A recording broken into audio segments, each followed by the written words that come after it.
नमस्कार फिजियोज़ violet MCQ classes में आपका स्वागत है। आज हम फिजियोज़ एमसीक्यू प्रैक्टिस सेट 18 करेंगे, जो कि आने वाले एग्ज़ाम के लिए काफ़ी इम्पोर्टेंट है। यदि आप किसी एग्ज़ाम की तैयारी कर रहे हो तो ये प्रैक्टिस सेट आपके लिए काफ़ी इम्पोर्टेंट है।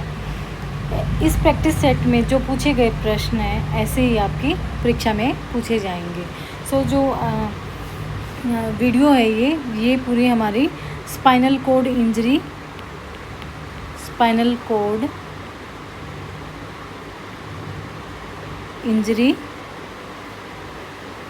पर है। All most important questions in this videos, ठीक है। क्वेश्चन नंबर फर्स्ट है, which part of the brain is most often damage in a stroke causing hemiplegia. Option A brain stem, B motor cortex, C cerebellum, D occipital lobe. तो जो most common brain is most often damage in stroke causing hemiplegia, देखो hemiplegia causing motor cortex, ठीक है। Answer is B motor cortex. Motor cortex की damage से क्या होता है, हेमीप्लीजिया होता है। क्वेश्चन नंबर सेकंड है,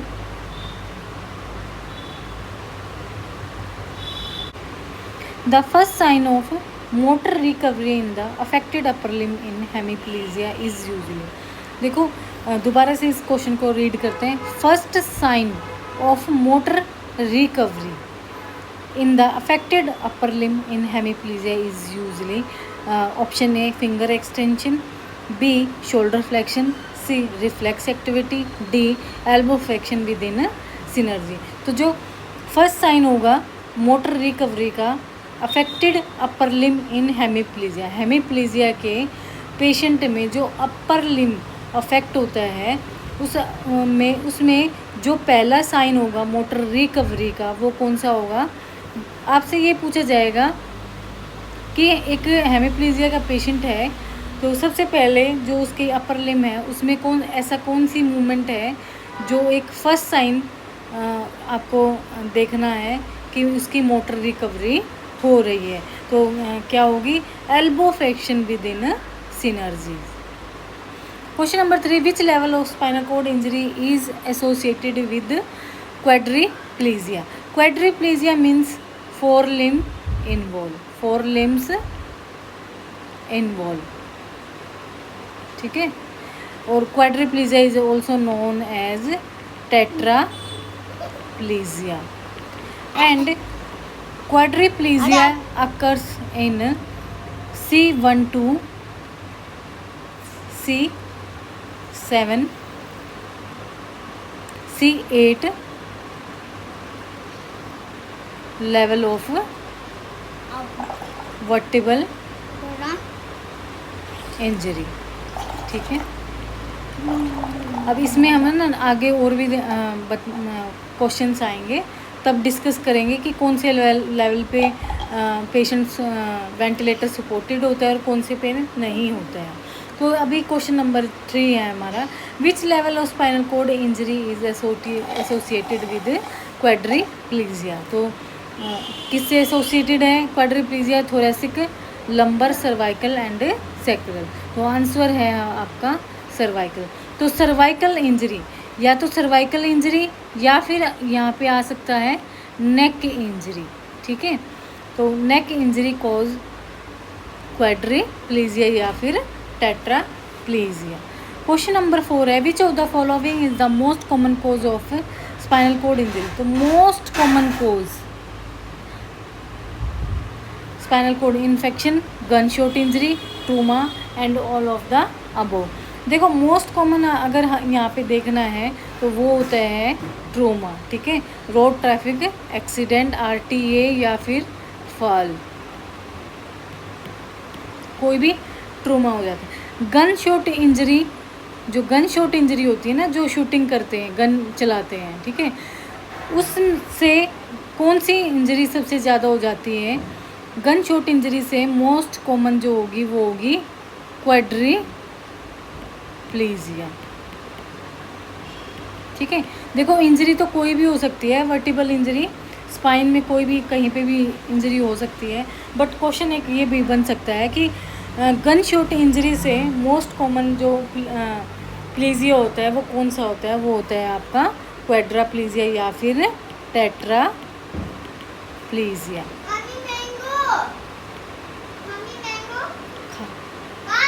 Eating. I have it. Question number 5. Spinal shock is characterized by A. Spasticity below the level of injury. B. Flaccid paralysis and areflexia. C. Increased reflexes. D. Hypertonia. So answer here is B. Flaccid paralysis and areflexia. ठीक है, तो areflexia में क्या होगा? Flaccidity होगी bowl and bladder control की। Flaccidity किसकी? Bladder की। ठीक है, तो इसमें जो एनल जो रिफ्लेक्स होता है, बल्बो एनल जो रिफ्लेक्स होता है वो क्या होगा? एब्सेंट होगा। क्या होगा? एब्सेंट।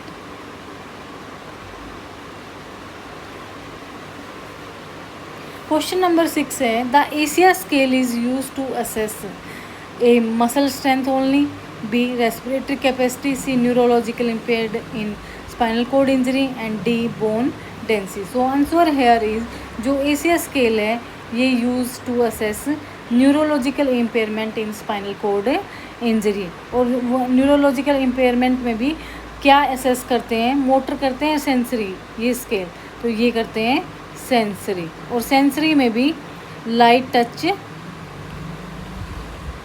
And pin prick. ठीक है, जो एशिया स्केल है ए का जो टोटल स्कोर है वो क्या होगा? टोटल स्कोर अगर आपसे पूछा जाता है तो 112 स्कोर होता है। ठीक है, और अगर राइट और लेफ्ट अगर आप दोनों की बात करते हैं तो राइट और लेफ्ट में 112 प्लस 112 इक्वल टू 224। ठीक है, क्वेश्चन नंबर 7 है the most important early physiotherapy goal in spinal cord injury. तो जो अर्ली फिजियोथेरेपी गोल, ठीक है, मीन्स एम फिजियोथेरेपी, तो मोस्ट इम्पोर्टेंट क्या है? Muscle hypertrophy, B spasticity promotion, C prevention of secondary complication, D walking training. So answer here is prevention of secondary complication. और secondary complication आपकी कौन कौन सी होगी? प्रेशर सोर, जिसको हम बोलते हैं बेड सोर, ठीक है, neurogenic pen,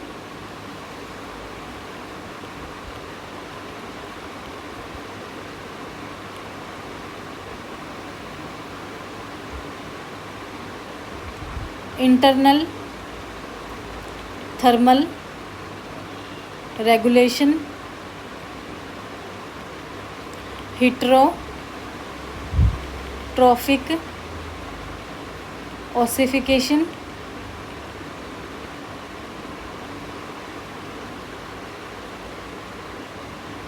DVT, pulmonary embolism,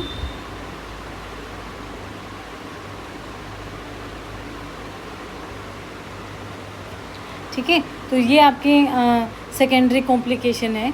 तो जो हमारा गोल रहेगा वो रहेगा prevention of secondary complication. Question number 8 है autonomic dysreflexia occurs typically in injury at or above level, ठीक है, एट भी पूछा गया और अबव भी पूछा गया। तो option A T12, B T6, C L1, D C7।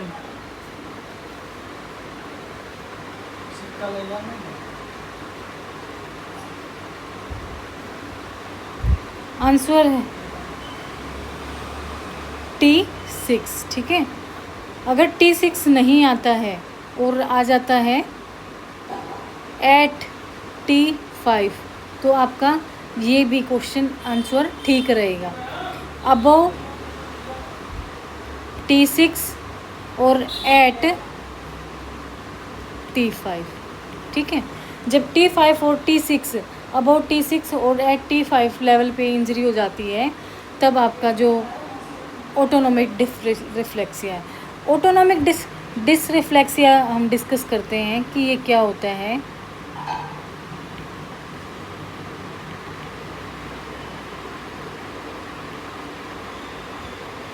देखो, ऑटोनोमिक डिसरिफ्लेक्सिया, ऑटोनोमिक जो हमारा नर्वस सिस्टम है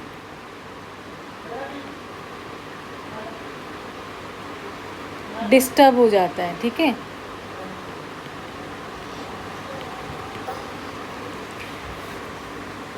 टेंशन, ठीक है, बीपी लो हो जाता है। आपने कई बार देखा है, जैसे ही पेशेंट पोजीशन चेंज करता है वैसे ही पेशेंट को चक्कर आने लग जाते हैं। और ये जो कंडीशन है ये एक इमरजेंसी एंड क्रिटिकल कंडीशन है,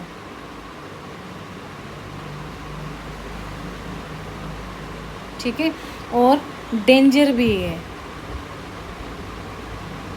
क्योंकि कभी भी पेशेंट का बीपी लो होते ही पेशेंट की डेथ भी हो सकती है। अब देखते हैं कि सिस्टोलिक जो प्रेशर होता है 90 to 110 हम नॉर्मल मानते हैं स्पाइनल कोड इंजरी में, बट जब 20 से इसका टेम्परेचर पूछ सकते हैं, 20 to 40 mmHg अगर पेशेंट को हो जाता है तो वो पेशेंट कौन होगा, वो होगा autonomic डिसरिफ्लेक्सिया। The most common secondary complication of spinal cord injury is A. kidney failure, B. pressure sore, C. pulmonary embolism and D. diabetes। तो किडनी फेलियर नहीं होगा, डायबिटीज़ नहीं होगा, पल्मोनरी एम्बोलिज्म नहीं होगा। आपका जो यहाँ पे मोस्ट कॉमन सेकेंडरी कॉम्प्लिकेशन वो होगा यहाँ पे प्रेशर सोर। क्वेश्चन नंबर 10 है, ए patient with complete injury at C5 level can be expected to, ठीक है। देखो, मैं आपको बता रही थी कि क्वाड्रिप्लीजिया में मैं बताऊंगी कि वेंटिलेटेड सपोर्टेड कब होगा और कब नहीं होगा। तो C5 लेवल पे देखो कंप्लीट इंजरी है एट C5 लेवल। सबसे पहले तो हम यहाँ पे समझते हैं, देखो हमारी टाइप्स ऑफ इंजरी होती है, types of injury. Spinal cord injury में टाइप्स ऑफ इंजरी करते हैं सबसे पहले। तो टाइप्स ऑफ इंजरी हमारी 3 टाइप्स की होती है। एक तो cause of injury, cause of injury. Second है extent of injury, extent of, और थर्ड है level of injury.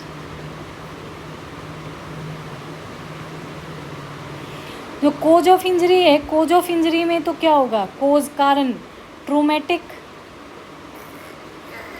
And non traumatic,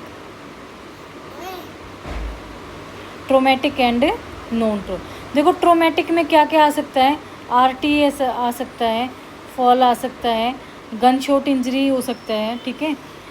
ये आपके ट्रोमेटिक में। नॉन ट्रोमेटिक में लाइक ट्यूमर हो गया, सिस्ट हो गया, इन्फेक्शन हो गया, TB हो गया, ऑस्टियोपोरोसिस एक्सेट्रा, ठीक है। जो अदर कंडीशन, अदर डिजीज़ से कोई स्पाइनल कोड इंजरी होती है वो होती है नॉन ट्रोमेटिक। अब करते हैं extent of injury. Extent of injury भी में 2 टाइप्स है, कंप्लीट और इनकम्प्लीट, ठीक है। तो देखो कंप्लीट इंजरी में कौन कौन सी होती हैं। कंप्लीट इंजरी होती हैं सर्वाइकल लेवल से इंजरी हो जाए, थोरेसिक लेवल से इंजरी हो जाए, लंबर लेवल की इंजरी हो जाए, ये क्या है, ये कंप्लीट इंजरी है। सर्वाइकल, थोरेसिक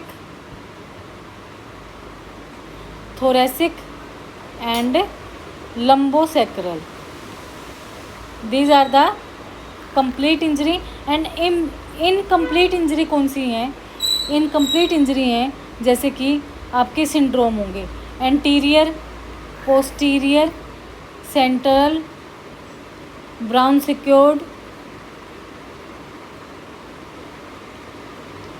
कोन्स मेडलरी,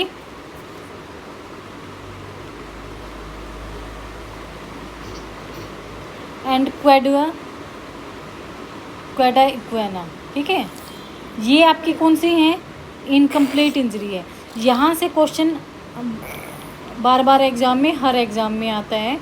ठीक है, अब देखते हैं कंप्लीट इंजरी में क्या होता है। देखो कंप्लीट का मीन्स ही हो गया कि complete, no sensory no motor. ठीक है, ना तो सेंसरी सेंसेशन होगी और ना ही मोटर पावर होगी। ओनली क्या होगी, सैक्रल स्पेयरिंग होगी। कहाँ की, S1 से S4 होगी। ठीक है, कहाँ पे, कंप्लीट इंजरी में। मीन्स सैक्रल स्पेयरिंग का मीन्स क्या है कि जो सेंसरी जो सेंसेशन होती है वो प्रिजर्व रहती है S1 और S4 लेवल नर्व की। ठीक है, इनकम्प्लीट में क्या होगा, मीन्स आधा अधूरा। इन मीन्स आधा अधूरा, कि सेंसेशन तो प्रिजर्व है बट मोटर पावर बिल्कुल लॉस है, तो वो आपकी होगी इनकम्प्लीट। इनकम्प्लीट में भी उसमें तो सैक्रल जो स्पेयरिंग थी प्रिजर्व थी S1 S4, और इसमें जो सैक्रल स्पेयरिंग होगी वो होगी S4 to S5 ओनली। अब करते हैं level of injury. Level of injury में जैसे कि लेवल से कि कोई भी एक्सीडेंट हुआ और कहीं से बोन ब्रेक हो गई। ठीक है, कोई भी फ्रैक्चर हो गया, वर्टिबल फ्रैक्चर हो जाता है, रिब फ्रैक्चर हो जाते हैं, तो ये आपके कहाँ क्या आएंगे, level of injury. Like C1 C2 C3 C4 5 6 T1 2 3 4 5 6 7 8 L1 2 3 4 5। तो ये क्या है आपकी लेवल ऑफ इंजरी। अब पहले हमने टाइप्स ऑफ इंजरी की, अब करते हैं patient with complete injury at C5 level can be expected to A. Walk independently. B. Have full use of hands. C. Use diaphragm for breathing. And D. Have full bowel control. अब हमेशा ना आपको ये question repeat हो सकते हैं। आपको ये ध्यान रखना है कि C3 लेवल की जो इंजरी होती है C1 से C3 और एट और अबव C4 भी हो सकती है, मे बी। ठीक है, C4 में क्या हो जाती है, जो रेस्पिरेशन होती है वो रेस्पिरेटरी जो मसल्स होती हैं वो वीक हो जाती हैं C4 में। तो जो C3 की लेवल की इंजरी होती है, C3 लेवल की इंजरी में सपोर्टेड वेंटिलेटर। ठीक है, पेशेंट कहाँ चला जाता है, उसको सांस लेने में इतनी दिक्कत होती है कि उसको वेंटिलेटर मशीन पे रखना पड़ता है। ठीक है, तो अगर आपसे ये पूछा जाए कि supported ventilator spinal cord injury which level, अगर आपसे पूछा जाए तो वो लेवल है आपका C3, और अगर वीकनेस पूछा जाए तो वो है आपका लेवल C4। तो देखो क्वेश्चन यही पूछा है कि expected to, can be expected to C5 level. तो देखो यहाँ पे C5 लेवल हमारी डेल्टोइड मसल सप्लाई करती है। Have full use of hands, have full bowel control and walk independently. क्या एक्सपेक्टेड होगा, C. Use diaphragm for breathing. ठीक है, तो आंसर इसका है use diaphragm for breathing. C5 level की जो इंजरी है उसमें पेशेंट आराम से अपना डायफ्राम ब्रीदिंग के लिए यूज़ कर सकता है। ठीक है, अब नेक्स्ट करते हैं question number 11। Which spinal tract is most commonly affected in motor paralysis after spinal cord injury. देखो स्पाइनल ट्रैक पूछा गया है, is most commonly affected in motor paralysis after spinal cord injury. देखो हमारे ना दो ट्रैक्स हैं, एक तो हैं डिसेंडिंग और एक है असेंडिंग। डिसेंड मीन्स नीचे और असेंड मीन्स ऊपर। तो डिसेंडिंग कौन कौन से होंगे, ब्रेन से स्पाइन में आना, cortico spinal track,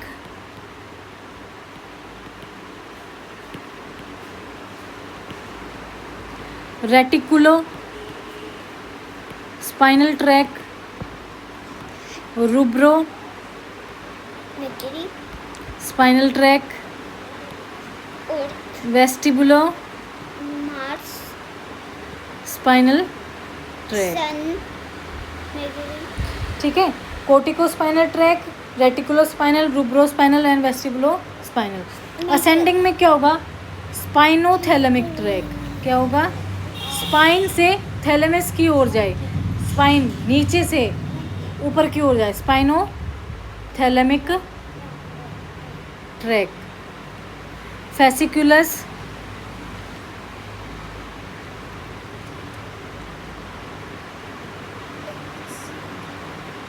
ग्रेसिलस and fasciculus, cutaneous. ठीक है, अब देखो ये स्पाइनोथैलेमिक ट्रैक भी ये 3 टाइप्स में होते हैं, जैसे कि लेटरल, डोर्सल एंड वेंट्रल। कोर्टिक भी डोर्सल, वेंट्रल एंड लेटरल। ठीक है, तो spinal track is most commonly affected in motor paralysis after spinal cord injury. तो मोटर पैरालिसिस अफेक्ट कौन से ट्रैक से होगी? क्या स्पाइनोथैलेमिक? देखो स्पाइनोथैलेमिक नीचे से ऊपर भेजता है, पर मोटर पैरालिसिस ऊपर से नीचे आएंगी, तो कोर्टिको स्पाइनल ट्रैक यहाँ पे ये आंसर रहेगा। क्वेश्चन नंबर 12 है, Brown Sequard syndrome is characterised by. ठीक है, so first of all this is the incomplete injury. ठीक है, ये क्वेश्चन आ जाता है, नेम देके पूछ लेंगे कि ये कंप्लीट है या इनकम्प्लीट है। Brown Sequard syndrome is characterised by A bilateral loss of pain and temperature, B ipsilateral motor loss and contralateral pain and temperature loss, C complete paralysis, D only atomic loss. So answer here is ipsilateral motor loss and contralateral pain temperature loss. देखो same side, ठीक है, motor loss same side जो होंगे उसको हम बोलेंगे ipsilateral, और इसके अपोजिट में जो, जैसे ये बॉडी आपकी और ये हमने हाफ हाफ कर ली, इसके जो अपोजिट साइड की बॉडी है उसको हम बोलेंगे कॉन्ट्रालेटरल। कॉन्ट्रालेटरल में क्या होगा? पेन एंड टेम्परेचर लॉस होगा। ये क्वेश्चन इंपॉर्टेंट है, बार बार एम्स में पूछा जा चुका है।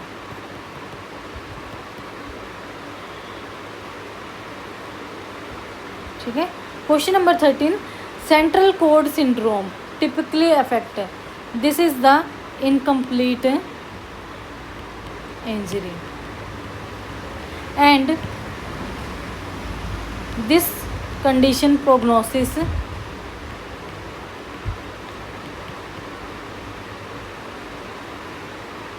Is good. ठीक है, इसका जो प्रोग्नोसिस है वो क्या है? गुड है। A upper limb more than lower limb, B lower limb more than upper limb, C only trunk, D only bladder. So answer here is upper limb more than lower. Central cord syndrome typically affect upper limbs के जो motor paralysis है वो ज़्यादा होगी rather than lower लिम की। Question number 14 है, what is the most important acute management in cervical, what is the most important acute management in cervical spinal cord injury. ठीक है, आपको ने क्या बताना है? मोस्ट इम्पोर्टेंट बताना है एक्यूट मैनेजमेंट। एक्यूट मैनेजमेंट का मीन्स है इमरजेंसी। ठीक है, तो limb mobilisation, B cervical spine stabilisation, C electrotherapy and D soft collar application. तो क्या करेंगे यहाँ पे? Most important acute management in cervical के लिए पूछा गया है, तो सर्वाइकल स्पाइनल कोड इंजरी के लिए क्या करेंगे? सर्वाइकल स्पाइन को हम क्या करेंगे? स्टेबलाइज करेंगे। और स्टेबलाइज सर्वाइकल स्पाइन को स्टेबलाइज या तो आप सॉफ्ट कॉलर से तो होगी नहीं स्टेबलाइजेशन, क्योंकि सॉफ्ट कॉलर में मूवमेंट होती है, तो यहाँ पे क्या होगी, हार्ड कॉलर यूज़ किया जाएगा। क्या किया जाएगा, हार्ड। अगर यहाँ पे हार्ड कॉलर आता तो ये ऑप्शन नहीं आता, हार्ड कॉलर आंसर आता। ठीक है, तो यूज़ हार्ड कॉलर। और आपने रिसाइकलिंग जो व्हील चेयर देखी होगी, ठीक है, हम इसको नेक्स्ट में करेंगे। मेरे नोट्स में भी हैं ये सारी चीज़ें, मैं आपको दिखाऊंगी, मैं अपने नोट्स भी दिखाऊंगी। तो सर्वाइकल स्पाइन को क्या करेंगे, स्टेबलाइज करेंगे। Acute management in cervical, like एकदम पेशेंट को चोट लग जाती है, ठीक है, कोई भी पर्सन है उसको चोट लग जाती है और उसको इंजरी हुई है सर्वाइकल की, तो आप क्या करेंगे, सबसे पहले आपका यही काम होगा ना कि पेशेंट की जो स्पाइन है उसको स्टेबलाइज करना। मीन्स या तो उसको बिल्कुल स्ट्रेट लेटा देना, उसकी गर्दन को हिलाना नहीं, डुलाना नहीं, उसकी स्पाइन को बिल्कुल भी उसके साथ छेड़छाड़ नहीं करनी है। क्वेश्चन नंबर 15 है, which of the following is preserve in anterior cord syndrome. ठीक है, एंटीरियर कोड सिंड्रोम में क्या क्या प्रिजर्व रहता है, motor function, pain and temperature, vibration and proprioception and all of the above. तो जो एंटीरियर कोड सिंड्रोम है, एंटीरियर कोड सिंड्रोम में preserve is vibration and proprioceptions. Proprioceptions mean deep touch.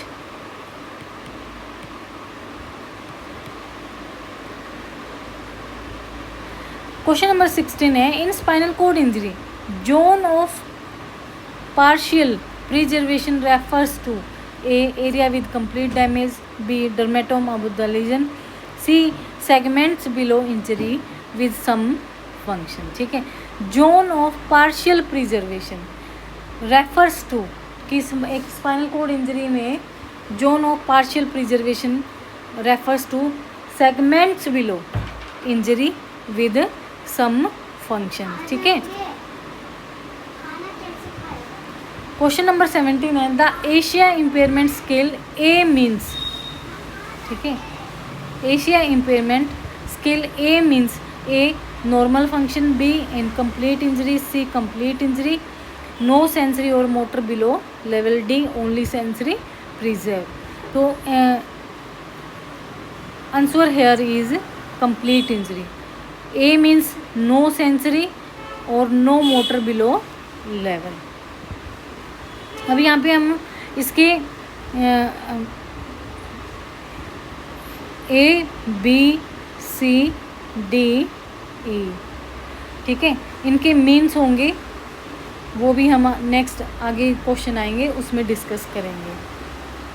Question number 18 है, the most reliable sign of spinal shock resolution is return of motor power, return of deep tendon reflexes, C return of bladder control, D decrease spasticity. तो most reliable जो sign होगा spinal shock resolution is return of deep tendon reflexes.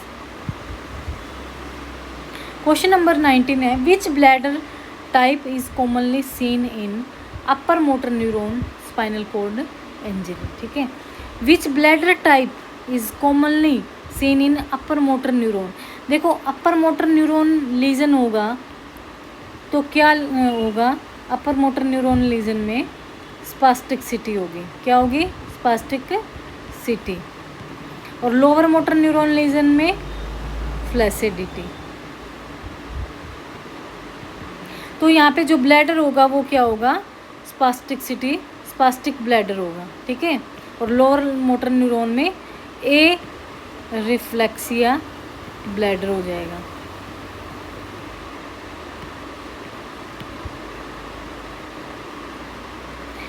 Question number 20, which orthosis is most commonly used in thoracic spinal cord injury.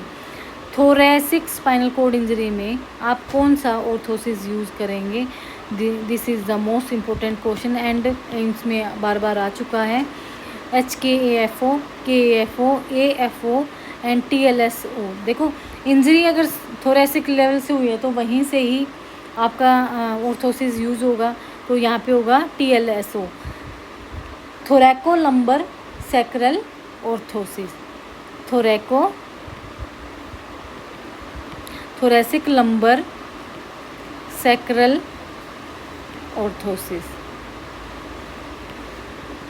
Question number 21 है, which muscle is innervated at C5 spinal cord level. ठीक है, कौन सी muscle level पे C5 spinal cord level innervate होगा. Triceps, deltoid, wrist extension and finger flexion. तो वो muscle है आपकी डेल्टोइड. क्वेश्चन नंबर 22 है, injury at T12 level will most likely result in quadriplegia, paraplegia, hemiplegia, no paralysis. तो देखो, quadriplegia cervical, paraplegia thoracic and lumbar. देखो, thoracic में होगा तो क्या होगा, ट्रंक इन्वॉल्व होगा. क्या होगा, ट्रंक इन्वॉल्व होगा. और अगर ओनली लंबर रीजन से होगा तो no trunk involvement, only legs are paralysed. ठीक है, हेमीप्लीजिया स्ट्रोक. ठीक है, और ये जो हेमीप्लीजिया है स्ट्रोक से होता है, तो कौन सी आर्टरी का सबसे ज़्यादा स्ट्रोक होता है, विच आर्टरी. तो वो होती है, वो है आपकी मिडल सेरिब्रल आर्टरी. और ये मिडल सेरिब्रल जो आर्टरी है ये लाई कहाँ करेगी, ये लाई करेगी फ्रंटल जो आपका लोब है और पैराइटल लोब के बीच में. ठीक है, तो कौन सी आर्टरी से हेमीप्लीजिया होता है, मिडल. कौन सी आर्टरी का स्ट्रोक हो जाता है जिससे हेमीप्लीजिया हो जाता है, वो होता है मिडल सेरिब्रल आर्टरी. ठीक है, तो बिल्कुल जब भी क्वेश्चन आते हैं तो आप ना ध्यान से बिल्कुल पढ़ के तब करके आने हैं आपको. क्वेश्चन नंबर 23 है, areflexia and flaccid paralysis in spinal cord injury occurred due to upper motor neuron, lower motor, cortical damage, brain stem. So answer here is lower motor neuron. Question number 24, which of the following is a common respiratory complication in high cervical spinal cord injury. ठीक है, तो common respiratory जो complication होगी cervical में, high cervical spinal cord means tetraplegia and quadriplegia. तो common जो होगी respiratory complication वो होगी आपकी निमोनिया. ठीक है, देखो निमोनिया होते हैं तभी तो चेस्ट फिजियोथेरेपी की नीड पड़ती है हमें. ठीक है, क्यों, क्योंकि निमोनिया में जो कफ होता है, स्पूटम होता है, वो क्या हो जाएगा, उसकी अमाउंट इंक्रीज हो जाएगी. बस बस बस. नंबर 25 है, इन rehabilitation tilt table is used in spinal cord for A, pain relief, B, joint mobilization, C, postural hypotension management and weight bearing, D, muscle strength. तो देखो, जब पेशेंट को हम टिल्ट टेबल पे लेके आते हैं तो सबसे पहले उसके लेग्स पे वेट बियर कराने के लिए हम टिल्ट टेबल का यूज़ करते हैं, और पोस्चरल हाइपोटेंशन मैनेजमेंट के लिए भी टिल्ट टेबल का यूज़ किया जाता है. और टिल्ट टेबल जब यूज़ करते हैं तो ज़रूर ऐसा नहीं होता है कि एकदम पेशेंट को स्टैंडिंग करवा दी जाए, नहीं. पहले थोड़ा सा स्लाइट इंक्रीज, फिर इंक्रीज और then straight 90 degree. Question number 26, which tracts apply for proprioception, deep touch and vibration. A, ventral spinothalamic tract, B, dorsal spinothalamic tract, D, lateral LATERAL cortico spinal tract and D, reticulo spinal tract. तो यहाँ पे answer आएगा आपका dorsal spinothalamic tract.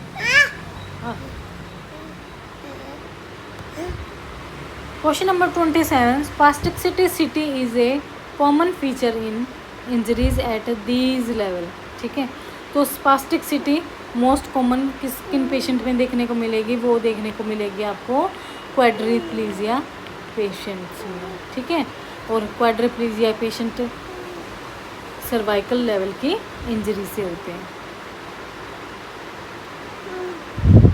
Question number 28, which movement is Contra indicated.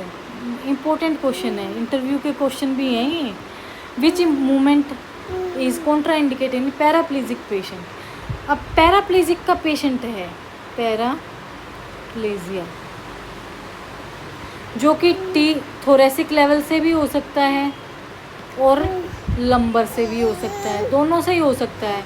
बस difference क्या है, thoracic में trunk involve हो जाएगा और लंबर में ट्रंक इन्वॉल्व नहीं होगा, ठीक है। तो पैराप्लीजिया का जो पेशेंट है उसमें जो कॉन्ट्रा इंडिकेटेड रहेगी मूवमेंट वो रहेगी आपकी A motion of the trunk, B some motion of the hip, C both A और B, D none of the above. So answer here is C कि मोशन ऑफ द ट्रंक और some motion of the hip हम नहीं करवाएंगे, ठीक है। क्या कैसे नहीं कराएंगे, देखो मोशन ऑफ द ट्रंक तो हम करवाएंगे ही नहीं पैराप्लीजिया पेशेंट को, ठीक है। सेकंड है some motion of hip, means 60 degree leg raise 60 degree above leg raise is contra indicated and combine hip and knee flexion of 90 degree is contra indicated। आप सब कह रहे थे कि मैम आप क्लिनिकल क्वेश्चन है, ये क्लिनिकल क्वेश्चन ही है आपके, तो पेशेंट, ठीक है। मोशन ऑफ ट्रंक पे तो आप बिल्कुल इस टच नहीं करेंगे, कोई भी मूवमेंट नहीं कराएंगे। 60 डिग्री तक पेशेंट की लेग रेज करवा सकते हैं, उससे अबव आपको नहीं करानी है।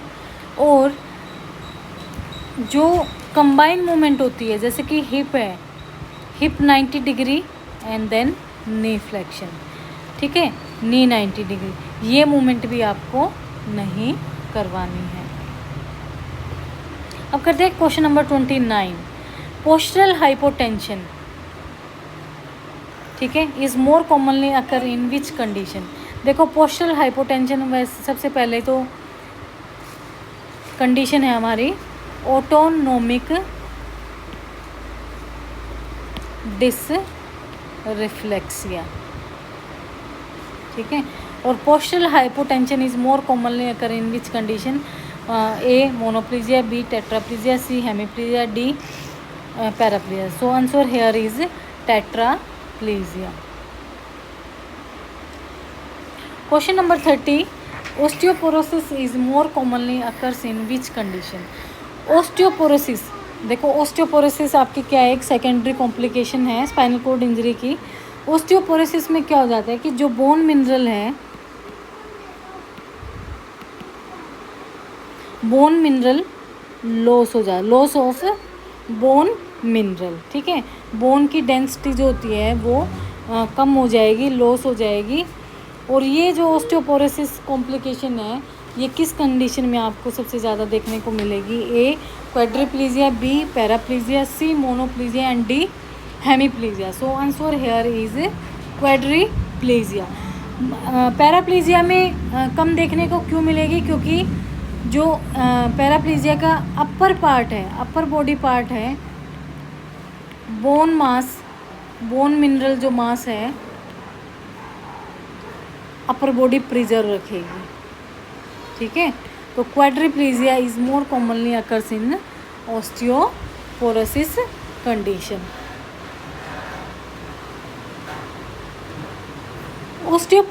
ओस्टियोपोरोसिस में बोन मिनरल लॉस हो जाता है तो एक्सरे कैसे दिखाई देंगे, ब्रिटल टाइप के, कैसे दिखाई देंगे, ब्रिटल लाइक टाइप के। और ओस्टियोपोरोसिस में सबसे ज़्यादा क्या हो जाते हैं, फ्रैक्चर्स होते हैं, क्या होते हैं, बोन फ्रैक्चर होते हैं, बोन फ्रैक्चर। क्वेश्चन नंबर 31 है, विच टाइप ऑफ इंजरी है more bone loss, complete injury या incomplete injury, C both and D none of the above. तो जो विच टाइप ऑफ इंजरी है मोर बोन लॉस, तो osteoporosis सबसे ज़्यादा किस इंजरीज में होता है, ऑस्टियोपोरोसिस, कंप्लीट या incomplete. So answer here is complete injury में मोर बोन लॉस होता है। 32 है, heterotropic ossification most commonly occur at which joint in spinal cord. देखो सबसे पहले हम डिस्कस करेंगे हिट्रोट्रोपिक ऑसिफिकेशन है क्या। जैसे कि आपका मायोसिस्ट ऑसिफिकेंस है, ठीक है, मायोसिस्ट ऑसिफिकेंस आपका एल्बो में होता है, ऐसे ही ये हिट्रोट्रोपिक ऑसिफिकेशन है जो कि मोस्ट कॉमन किस जॉइंट पे पाया जाएगा, हिप जॉइंट पे। जैसे ही आपका ये आपकी फीमर बोन है और ये एसिटाबुलम है, ठीक है, तो यहाँ पे बोन की ग्रोथ हो जाना, ठीक है, क्या हो जाना, बोन की ग्रोथ हो जाना, उस ये बोलते हैं कि न्यू एक्स्ट्रा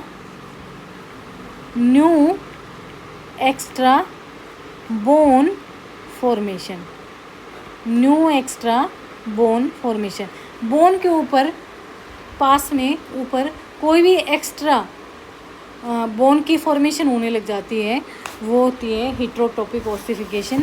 और जो ये कंडीशन है ये कॉम्प्लिकेशन है किसकी, स्पाइनल कॉर्ड इंजरी की। तो देखो heterotopic ossification most commonly occur at which joint in spinal cord injury, A vertebrae, B hip, C cervical, D knee. तो answer here is hip joint, ठीक है, hip bone. Question number 33, the Bristol scale use for evaluate the outcome. तो Bristol scale use A bladder management, B bowel management, C both and D none of the above. तो जो Bairstow scale use किया जाता है ये use किया जाता है आपका बाउल एंड ब्लैडर मैनेजमेंट के लिए, सॉरी बाउल मैनेजमेंट के लिए यूज़ किया जाता है। Answer is B. Question number 34 है, A quadriplegic patient, what is the safety method to carry a urine bag during ambulate the patient on wheel chair. एक quadriplegic patient है और उसे हम एम्बुलेट करा रहे हैं पेशेंट को, कहाँ पे, back to wheel chair.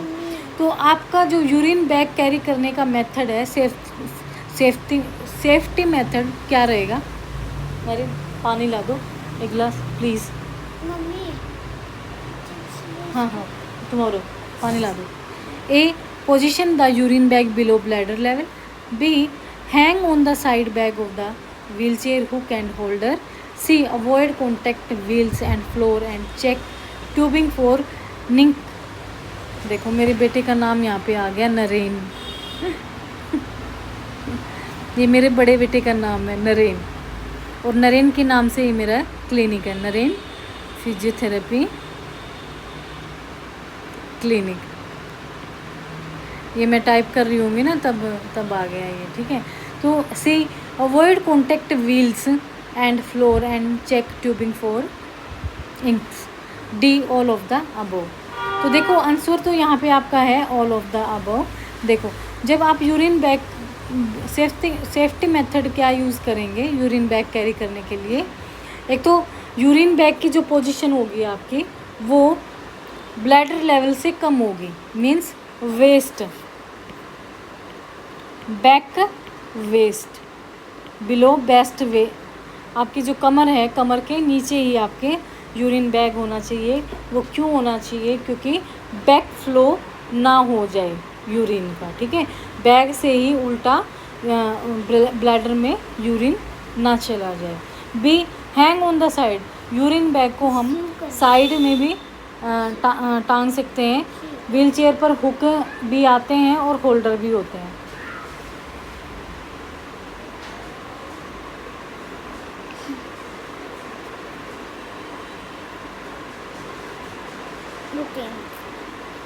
And avoid contact wheels, ठीक है, अवॉइड करेंगे अब ध्यान रखेंगे कि जो यूरिन बैग की ट्यूब है वो व्हील्स के नीचे ना आए, फ्लोर पे ना गिरे, और चेक करते रहेंगे ट्यूब फॉर लीक्स को। तो आंसर है आपका यहाँ पे D, all of the above. Question number 35, which artery is most commonly involve in hemiplegic due two stroke? Internal carotid artery, middle cerebral artery, anterior cerebral artery, posterior cerebral. Answer here is middle cerebral artery.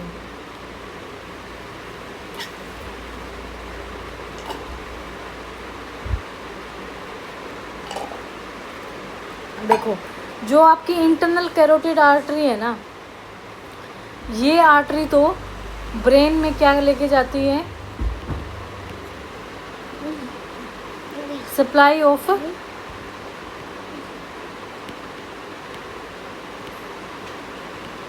Blood brain, ठीक है, brain में blood की supply करती है, ठीक है, internal carotid artery. Question number 36, the Brunnstrom stages are used to assess A cognitive function, B sensory loss, C motor recovery in hemiplegia, D language skill. So answer here is motor recovery in hemiplegia. इसको हम discuss करेंगे। Question number 38, the condition where a patient ignore the affected side after a stroke is called A apraxia, B dysarthria, C hemispatial neglect and D dysphagia. देखो एक patient ignore करता है affected side after a stroke is called, answer है यहाँ पे हेमिस्पेशियल neglect. अब special neglect का means क्या है? देखो नेग्लेक्ट मीन्स इग्नोर करना, ठीक है। कैसे? ये एक जो हेमिस्पेशियल नेग्लेक्ट है ये इट इज़ ए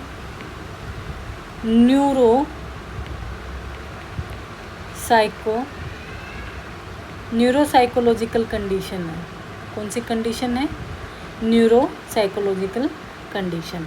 देखो जब भी हेमिप्लीजिया होता है, तो हेमिप्लीजिया अगर राइट लोब में है, ठीक है, राइट ब्रेन लोब में स्ट्रोक आया है, तो उसके सिम्टम्स आपको कहाँ देखने को मिलेंगे? लेफ़्ट में। और जैसे लेफ़्ट में है, लोब की इंजरी हुई है, तो आपको सिम्टम्स दिखाएंगे राइट के, मीन्स कॉन्ट्रालेटरल, ठीक है। तो इंजरी राइट में है तो लेफ़्ट में सिम्टम्स आएंगे, लेफ़्ट में इंजरी है, ब्रेन इंजरी है, तो राइट में सिम्टम्स आएंगे। इसमें क्या हो जाता है कि जैसे कि राइट लोब है, राइट लोब में इंजरी हुई है एक पेशेंट,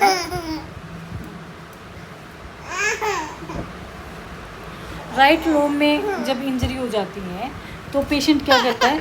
लेफ़्ट लोब में सिम्टम्स आते हैं। और हेमिस्पेशियल नेग्लेक्ट का मीन्स ही ये है कि इग्नोर करना, कि पेशेंट को सारी ही चीज़ें क्या दिखाई देंगी?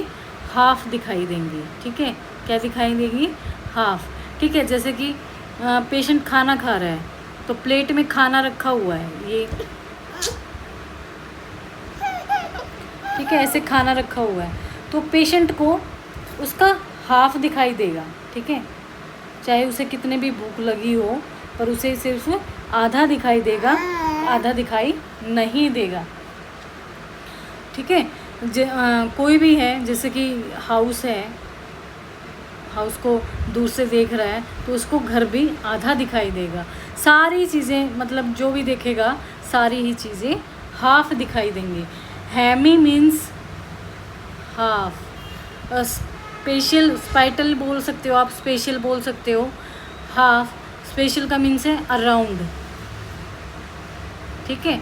जो आपके अराउंड सारी चीज़ें हैं वो हाफ दिखाई देना, ठीक है। Neglect means ignore.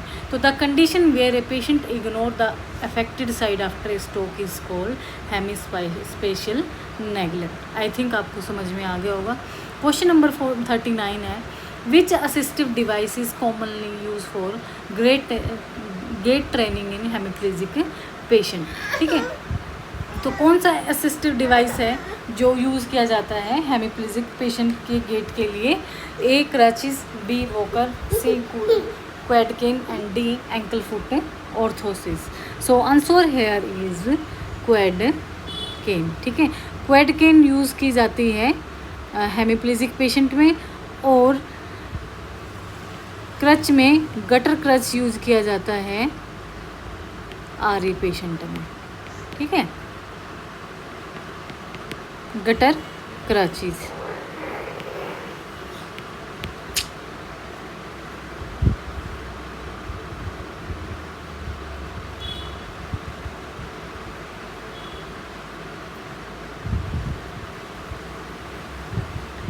थोड़ा अच्छे से लिख दो।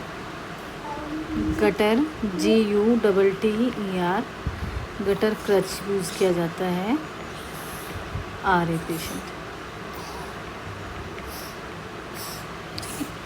क्वेश्चन नंबर 40 है the use of constant induce movement therapy is most effective. ये क्वेश्चन एम्स में पहले आ चुका है, रिपीट हो चुका है।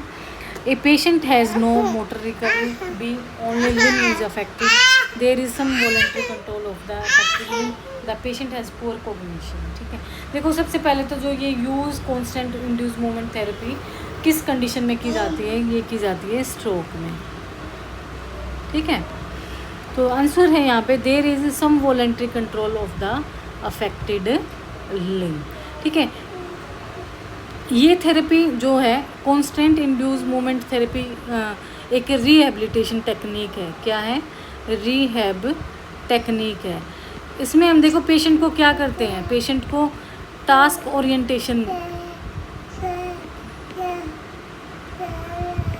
रिपीटेड टास्क ओरिएंटेशन, ठीक है, वर्क करवाते हैं।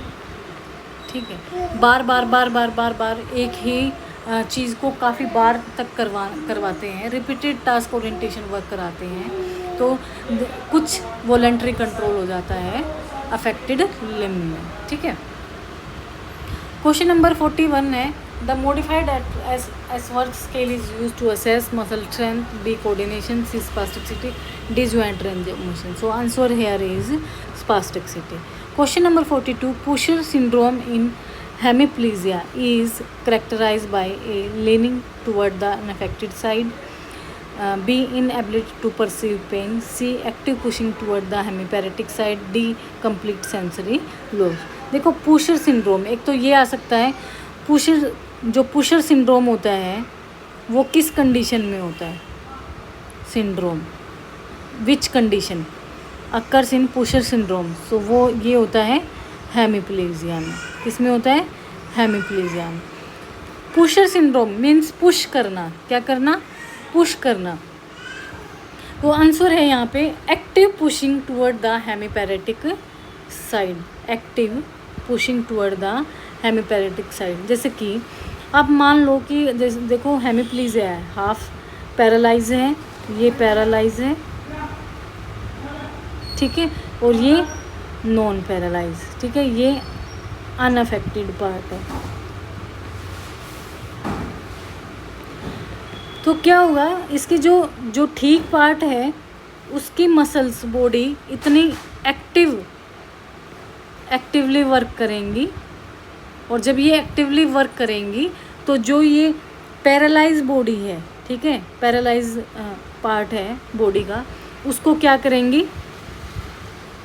पुश करेंगी, ठीक है, खींचेंगी, अपनी ओर खींचेंगी। ठीक है, जब अपनी ओर ज़्यादा खींचेंगी तो क्या हो सकता है, पेशेंट गिर भी सकता है, फॉल। तो इसको बोलते हैं हम पुशर सिंड्रोम। चलो इसको देख लेते हैं। देखो pusher syndrome is a contraversive pushing, ठीक है, contraversive pushing.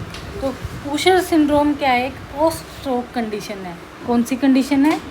Post stroke condition, where a patient pushes actively with the stronger non affected limbs toward the weaker side. ठीक है, पेशेंट की जो एक्टिवली बॉडी है वो क्या करेगी? Stronger limbs toward the weaker side, causing imbalance and high risk of falling, ठीक है। तो दोनों ही बॉडी में क्या हो जाएगा, इम्बैलेंस हो जाएगा, और इम्बैलेंस होते ही पेशेंट क्या करेगा, ज़्यादा गिरने को हो जाएगा। तो कोज क्या है, most commonly seen in right और left hemisphere stroke, especially right posterior lateral thalamic stroke, due to disturbance in perception of body orientation. ये इसका कारण क्या है, कारण ये है कि उसकी जो बॉडी की परसेप्शंस हैं वो क्या हो जाती हैं, वो डिस्टर्ब हो जाती हैं, ठीक है, परसेप्शन डिस्टर्ब हो जाती है। इसमें क्लिनिकल फीचर्स क्या होंगे आपके, patient lean toward the hemiplegic side, uses the stronger arm leg to push actively toward the weak side, resist passive correction, poor sitting, standing balance, high risk of falling, associated brain lesion। तो brain में legion का किसका होगा, posterior lateral thalamus का।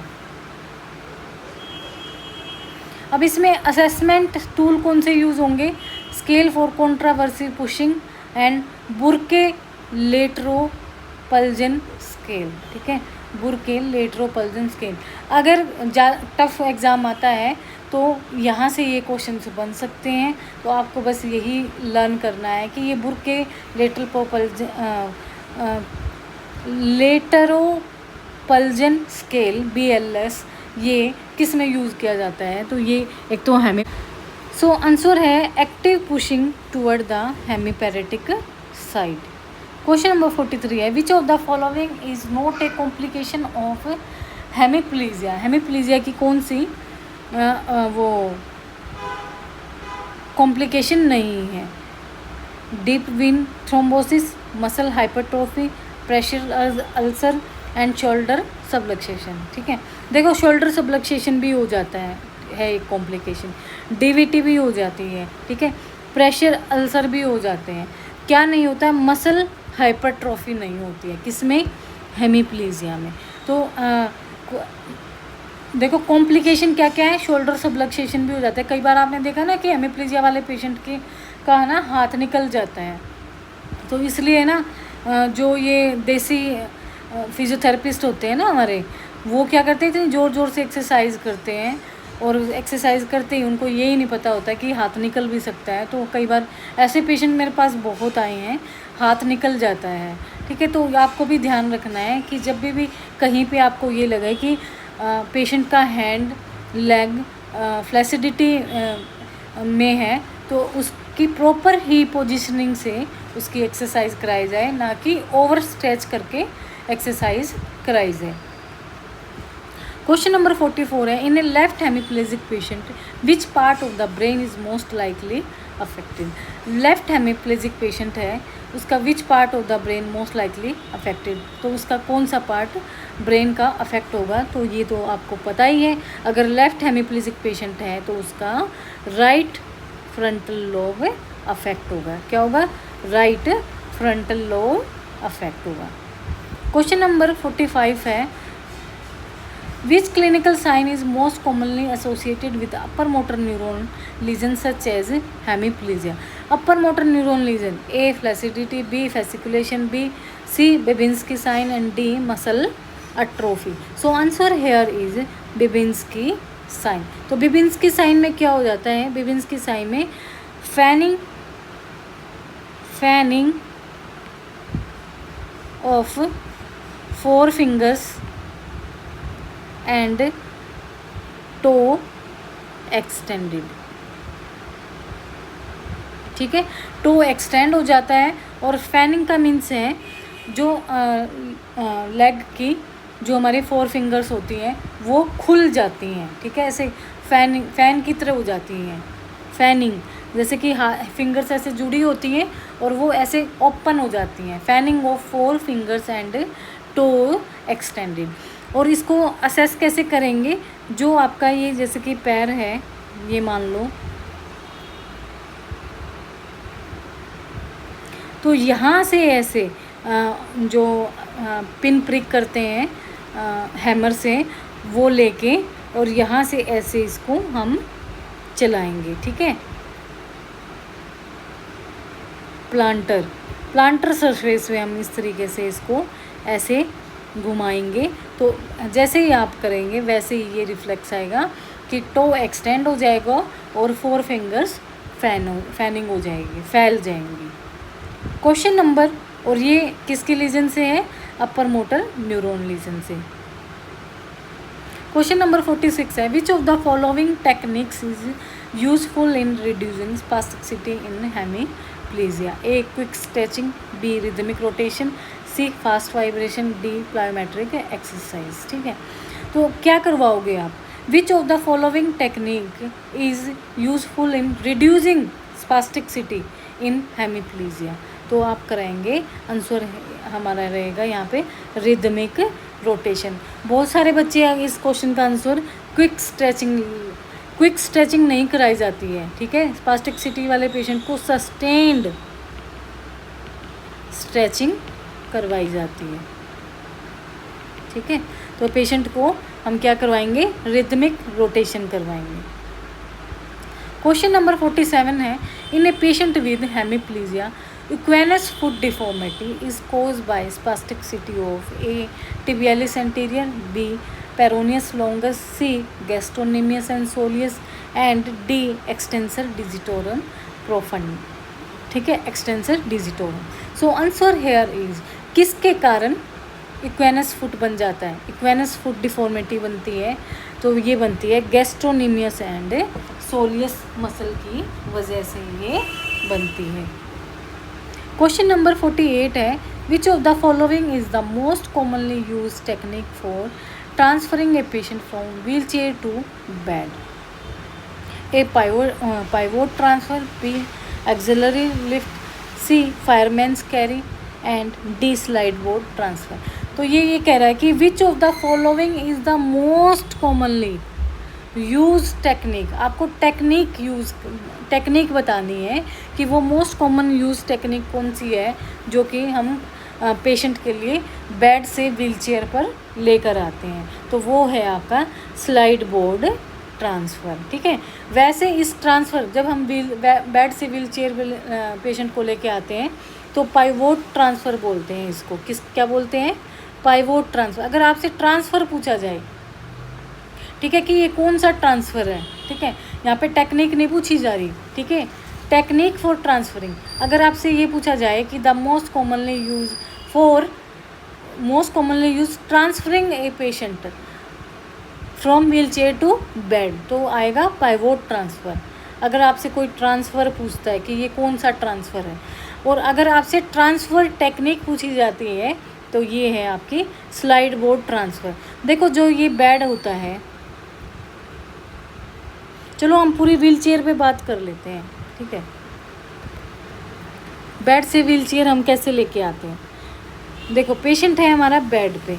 Bed से पहले patient को हम क्या करेंगे? लॉग रोल सीटिंग करवाएंगे। लॉग रोल सीटिंग करवाने के बाद फिर क्या करेगा? पेशेंट के जो लेग हैं, लेग फ्लोर पे टच करवाएंगे। किस पे कराएंगे? Floor touch. फिर ये बेड है पेशेंट का, और ये है आपकी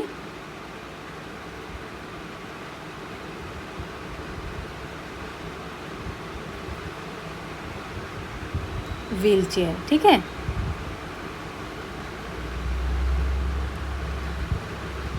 तो देखो, सॉरी, ये पेशेंट है। ठीक है, पेशेंट लेटा हुआ है, इसको आप रेज भी कर सकते हैं। बेड को रेज, वो अकॉर्डिंग टू बेड होता है। पेशेंट को लॉग रोल से हम सीटिंग पे करेंगे। सीटिंग में करने के बाद सबसे पहले व्हील चेयर की हम देख लेते हैं। व्हील चेयर पे बात करते हैं। देखो, व्हील चेयर कितने डिग्री पे होनी चाहिए? व्हील चेयर होनी चाहिए हमारी 45 डिग्री पे। ठीक है, और 90 डिग्री कब होनी चाहिए? 90 डिग्री जब होनी चाहिए जब शोल्डर स्ट्रेंथ एडिक्वेट हो। ठीक है, मीन शोल्डर में स्ट्रेंथ होती है। ठीक है, कुछ स्ट्रेंथ होती है, तब हम पेशेंट की जो व्हील चेयर है वो 90 डिग्री कर सकते हैं। तो 90 डिग्री कैसे करेंगे? देखिए, ये मान लो कि पेशेंट इस साइड है। ठीक है, अब इस साइड कर लो, तो 90 डिग्री यहाँ पे हो गया ऐसे।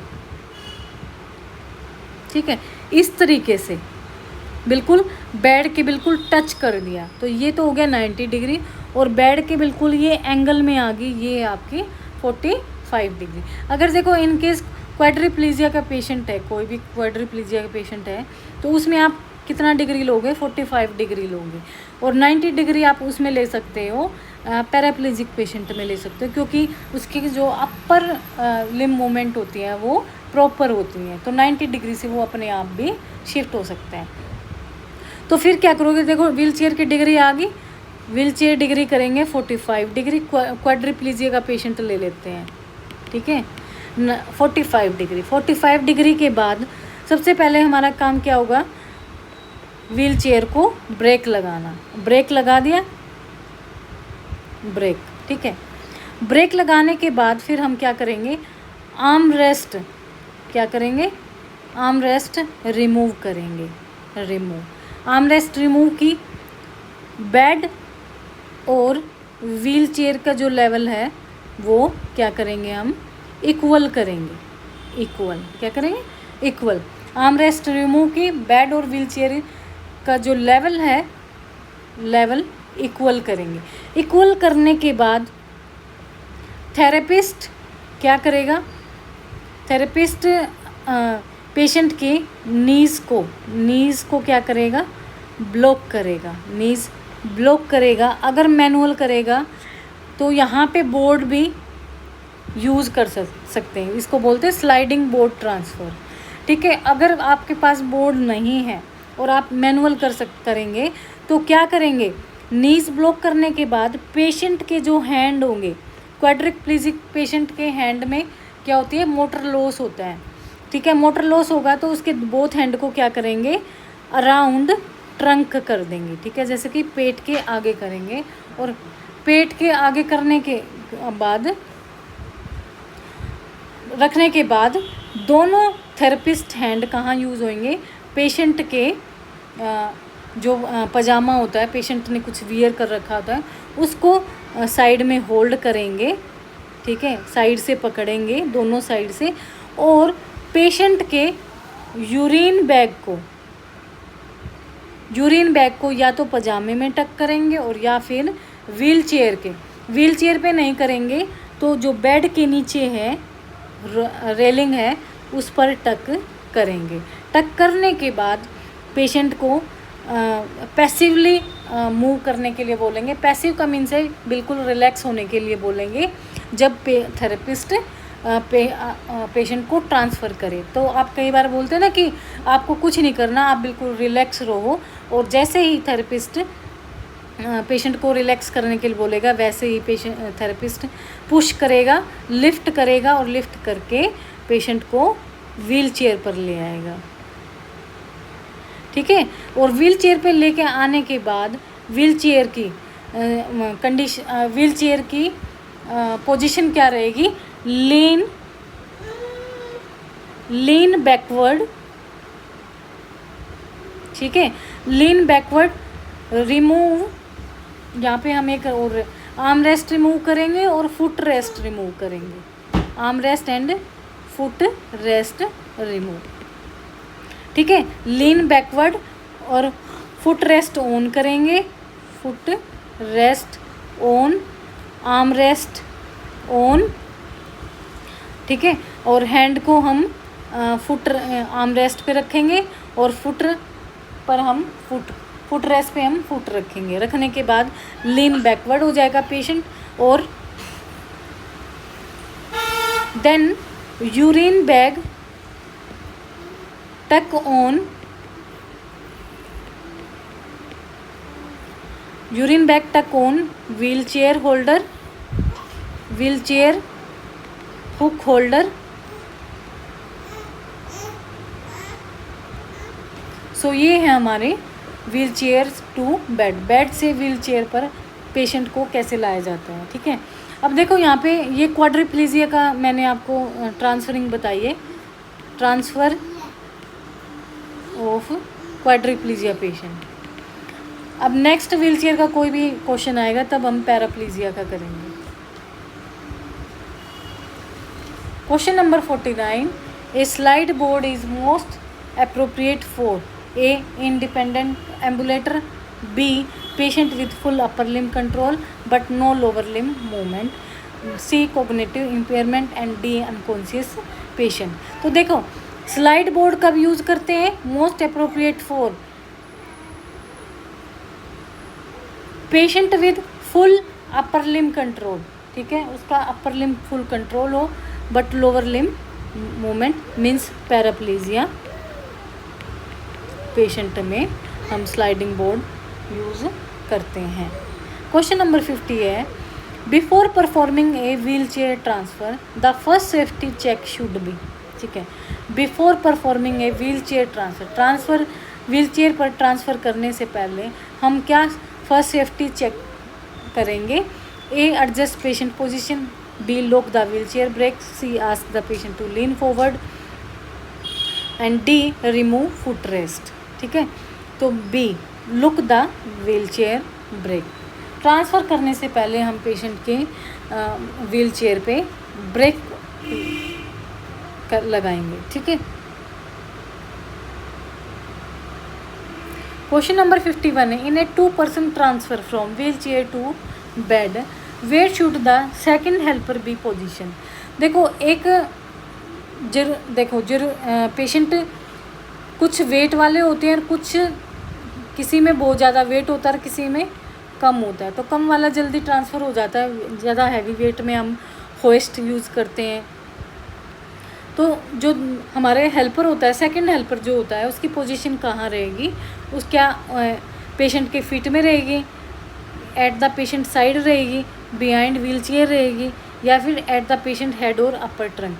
सो आंसर है यहाँ पे एट द पेशेंट के हेड और अपर ट्रंक के पास इसकी पोजीशन रहेगी। क्वेश्चन नंबर 52 है, which of the following is not a proper body mechanics principle for care givers during transfer. Which of the following is not a proper body mechanics principle for care giver during transfer? A. Keep back straight, B. Bend for the waist, C. Use legs to lift and D. Keep load close to the weight. तो not proper body mechanics principle, कौन सा proper body mechanics principal नहीं है care giver during transfer? Answer here is bend from the waist. Question number 52, which of the following is not a proper body mechanics principle for care giver during transfer, ठीक है। तो not a proper body mechanics principle care giver during transfer के समय care जो givers होते हैं, ठीक है, साथ में अटेंडेंट होते हैं, क्या प्रॉपर बॉडी मैकेनिक्स होना चाहिए और क्या नहीं होना चाहिए, ठीक है। देखो ये तो है प्रॉपर बॉडी और ये है नॉट प्रॉपर बॉडी। तो क्या किन बातों का हमें ध्यान रखना चाहिए? बेंड फ्रॉम द वेस्ट, ठीक है, वेस्ट बेंड नहीं होनी चाहिए, ठीक है। वेस्ट जो बैक होती है, वेस्ट होती है जहाँ बेल्ट बांधते हैं, वहाँ से बेंडिंग नहीं होनी चाहिए। और क्या नहीं होनी चाहिए? Bending forward with straight knee, आगे झुककर, और नी स्ट्रेट नहीं होनी चाहिए, ना ही जर्की मूवमेंट होनी चाहिए, ना ही फास्ट मूवमेंट होनी। ये है not a proper body mechanic principle. Proper body mechanics क्या है, ठीक है। प्रॉपर बॉडी क्या होनी चाहिए जब ट्रांसफ़र करते हैं पेशेंट को? देखो वाइड बेस ऑफ सपोर्ट होना चाहिए, wide base of support, bend at hip and knees, not the waist, ठीक है। बेंड हिप और नीज से होना चाहिए, वेस्ट से बेंड नहीं होना चाहिए। बैक स्ट्रेट और अपराइट होनी चाहिए, क्लोज टू योर बॉडी, ठीक है, ज़्यादा दूर नहीं होना चाहिए, थोड़ा बॉडी के नज़दीक होना चाहिए। Use leg muscle for lifting, ठीक है, लिफ्टिंग के लिए लेग मसल यूज़ करेंगे। Do not twist at the spine, ठीक है, और स्पाइन को भी ट्विस्ट नहीं करेंगे। तो ये थे प्रॉपर बॉडी और ये है not proper body. Question number 53 है, which condition would benefit most from a mechanical hoist और lift for wheel chair transfer? ये होइस्ट और लिफ्ट क्या होता है? ये होइस्ट, मैकेनिकल होइस्ट वो होते हैं जैसे कि एक ऐसी मशीन होती है, आपने देखा होगा, ठीक है, इस तरीके की, वो ऐसे होल्ड करती है और इस तरीके से बेल्ट लगी होती है, और पेशेंट को अपने, हम इन बेल्ट्स को पेशेंट को जैसे पेशेंट लेटा हुआ है तब डाल देते हैं, और डालने के बाद ये पेशेंट को मशीन अपने आप ही एलिवेट कर लेती है, उठा लेती है, ठीक है। तो इसको बोलते हैं मैकेनिकल होइस्ट और लिफ्ट। तो बेड से व्हील चेयर पर लाने के लिए हम किस चीज़ मैकेनिकल का यूज़ करते हैं, होइस्ट का यूज़ करते हैं। अब ज़्यादा ही अब देखो 100 किलो का पेशेंट है या 100 से अबव का पेशेंट है, तो अपनी हड्डियाँ थोड़ी ना तुड़वानी है थेरेपिस्ट को, ठीक है।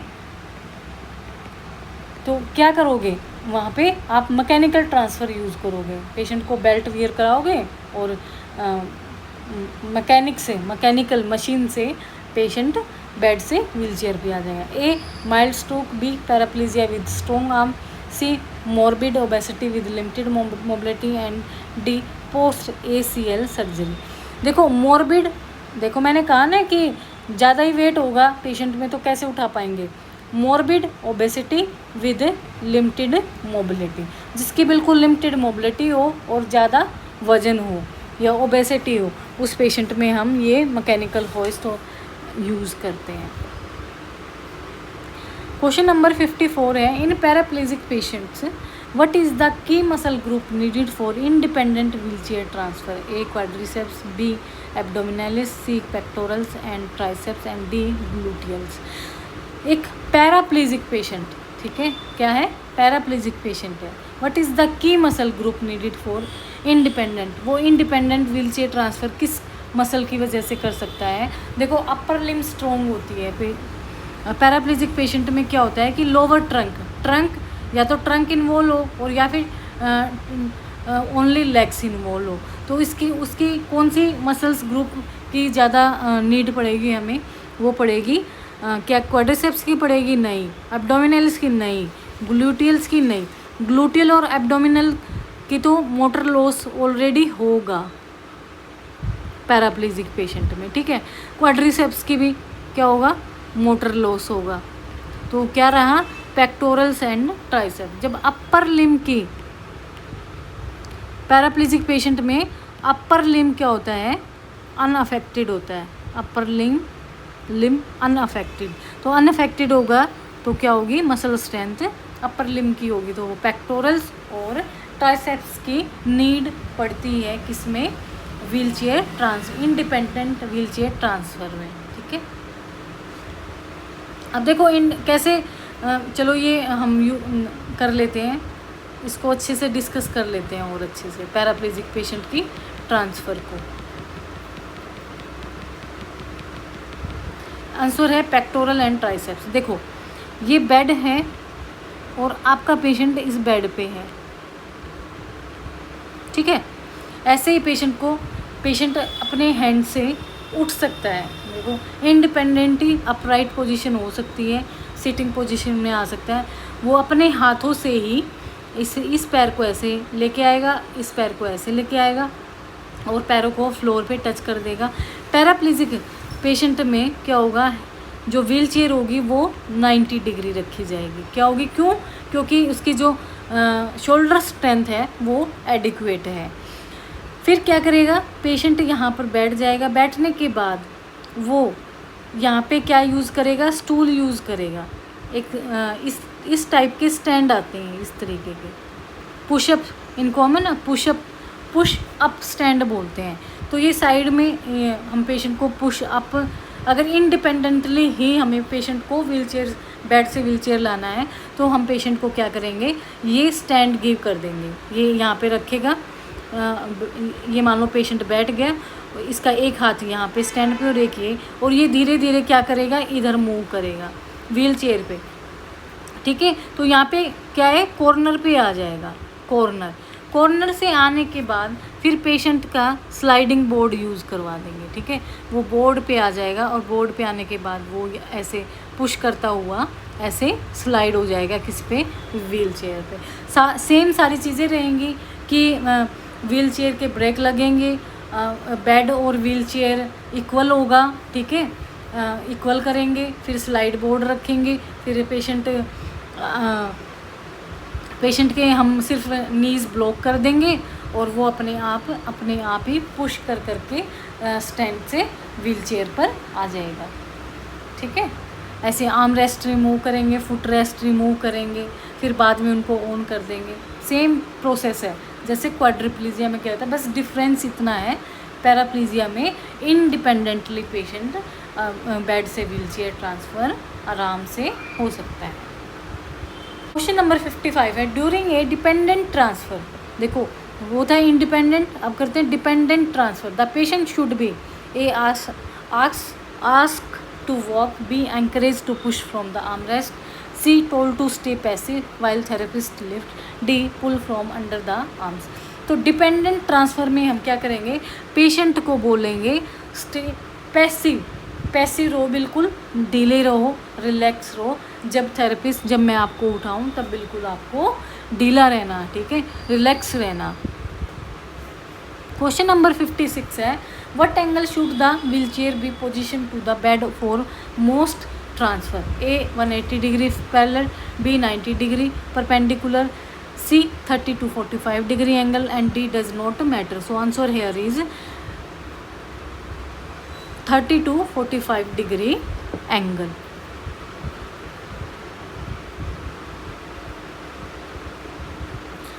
Question number 57 है, what is the most important instruction to give to a patient before a wheelchair transfer, ठीक है।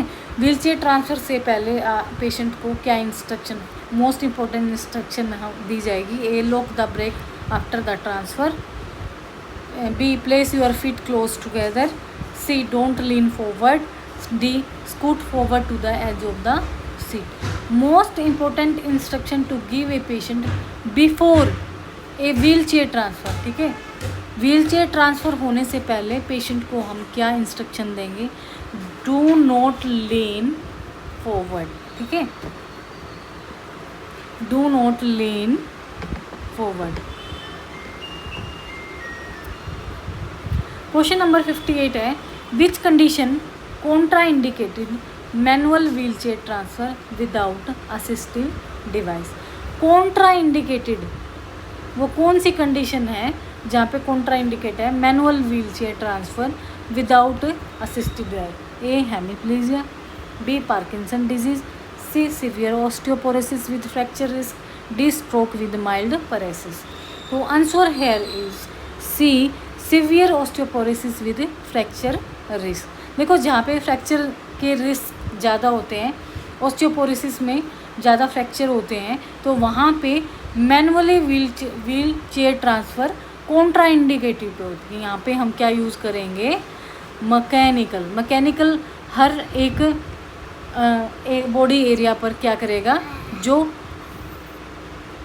फोर्स लगाएगा, पुश करेगा, पुल करेगा, पुश करेगा, जो भी फोर्स करेगा, उठाएगा, वो इक्वल करेगा।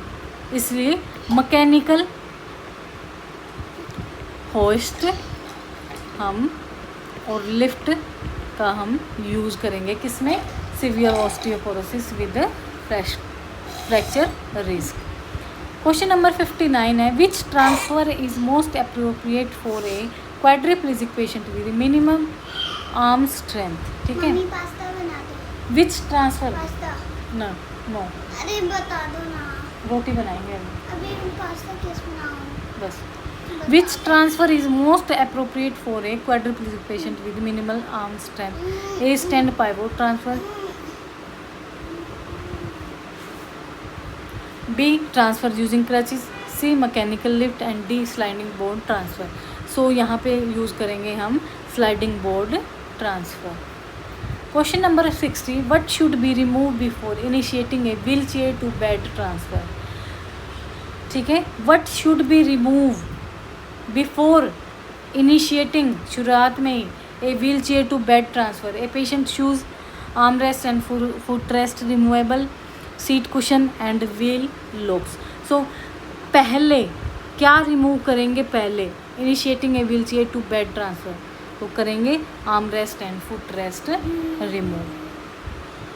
Question number 61, during a transfer from bed to wheel chair, during a transfer from bed to wheel chair, the wheel chair should be placed on the same side as the weak limb, at the foot of the bed, on the strong side of the patient and directly in front of the bed। ठीक है, तो हम during a transfer from bed to wheelchair, the wheelchair should be placed on the strong side of the patient। ठीक है, place करेंगे जो उसके strong side है पेशेंट की, क्योंकि वहीं से वो क्या करेगा, लिफ्ट करेगा। Question number 62, what type of wheel chair sheet cushion is most effective for patient at high risk of skin breakdown, foam cushion, gel cushion, airfield cushion, airfield cushion को हम रोहो कुशन भी बोलेंगे, and plastic sheet insert. So answer here is airfield Roho cushions होते हैं, ये effective होते हैं, high risk को कम करते हैं किसकी, स्किन ब्रेकडाउन करने में। Question number 63, for a 1% dependent transfer the best therapist body position is behind the patient using one arm, B in front of the patient, knees block arm around trunk, and C pulling patient from the side, D sitting on a stool and lifting the legs. So answer here is in front of the patient, knees block arm around trunk. Question number 64, which device is often use in gait training for T10L1। ठीक है, paraplegic patient, A crutches, B HKAFO, C walker and D wheel chair always. ठीक है, देखो T10 and L1, तो T10 में lower trunk and legs involve होंगे, तो क्या यूज़ होगा, hip, knee, ankle, foot orthosis use in gait training for T10L1 paraplegic patient में। 65, question number 65, the spinal segment responsible for diaphragm control is C3 to C5। ठीक है, and at and above C3, not responsible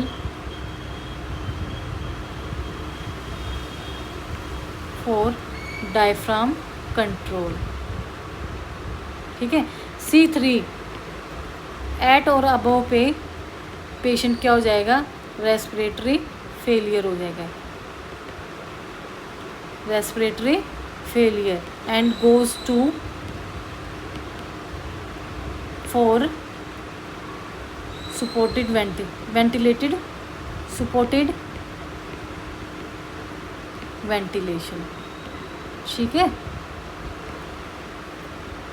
question number 66, spinal cord injury patient are taught pressure relief technique every 1 hour, B 2 hour, 3 30 minutes and D 4 hours। so spinal cord injury patient are taught pressure relief technique every 2 hours।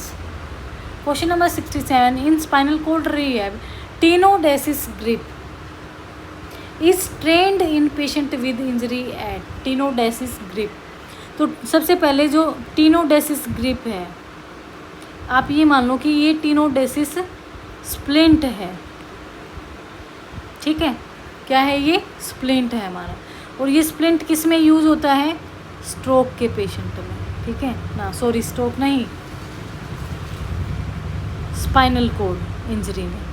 ठीक है, spinal cord injury के भी किस में use होता है, condition में क्वाड्रिप्लीजिया condition में। किस में, क्वाड्रिप्लीजिया, जहाँ सर्वाइकल की इंजरी हो जाती है।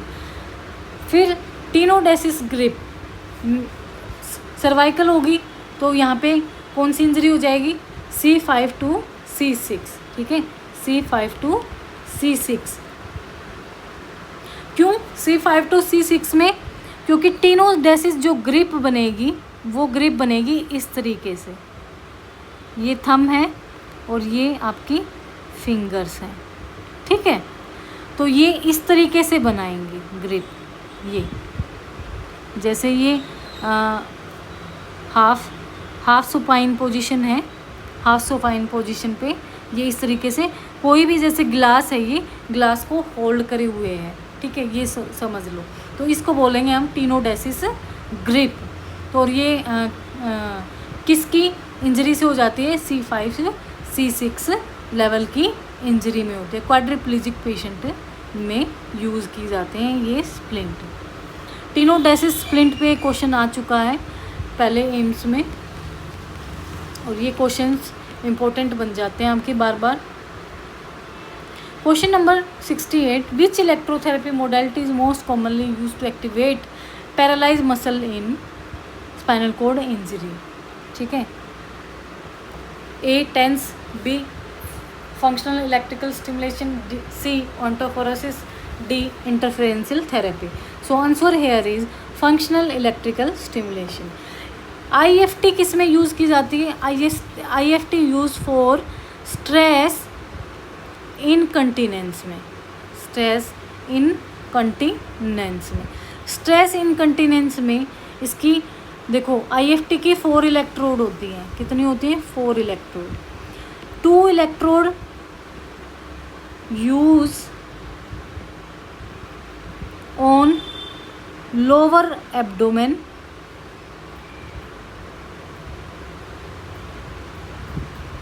एंटीरियरली, ठीक है, एंटीरियरली लोअर एब्डोमेन पे, जैसे कि हमारी अम्बलाइकल होती है, ठीक है, जिसको हम नाभि बोलते हैं, उसके नीचे जो हमारा लोअर एब्डोमेन होता है, 2 इलेक्ट्रोड हम वहाँ यूज़ करेंगे। और इसकी 2 इलेक्ट्रोड हम कहाँ यूज़ करेंगे? Back, lower back and medial aspect of the thigh, ठीक है, जो बिल्कुल हमारे ग्लूटियल क्लेफ्ट होते हैं वो उसके पास में हम ये 2 इलेक्ट्रोड यूज़ करेंगे। और फिर हम स्ट्रेस इनकंटिनेंस के लिए IFT बेहतर एक मोडेलिटी है for activate paralyse muscle in spinal cord injury. BBI bowel and bladder incontinence.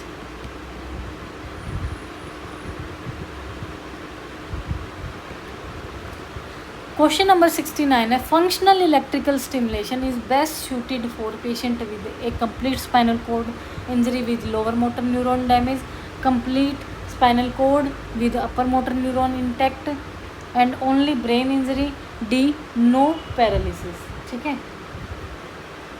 So functional electrical stimulation is best suited for patient with complete spinal cord injury with upper motor neuron intact. Question number 70, which cryotherapy method is most appropriate for reducing spasticity in spinal cord injury? देखो cryotherapy method, कौन सा cryotherapy method is most appropriate for reducing spasticity in spinal cord injury? A ice massage for 5 to 10 minutes, B vapor coolant spray, C cold immersion for 1 minute, D cold pack over clothing. So answer here is A ice massage.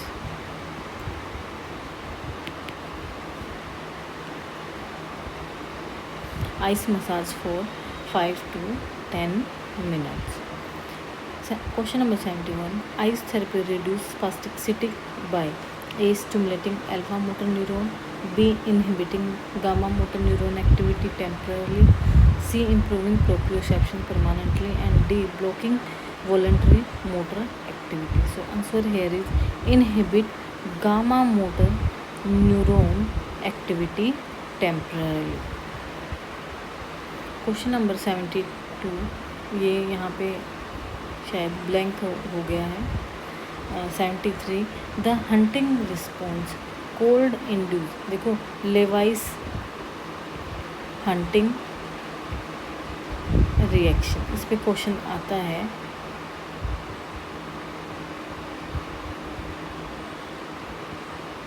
ठीक है, वेजो constriction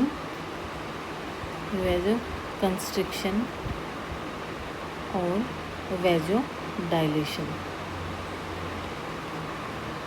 ठीक है।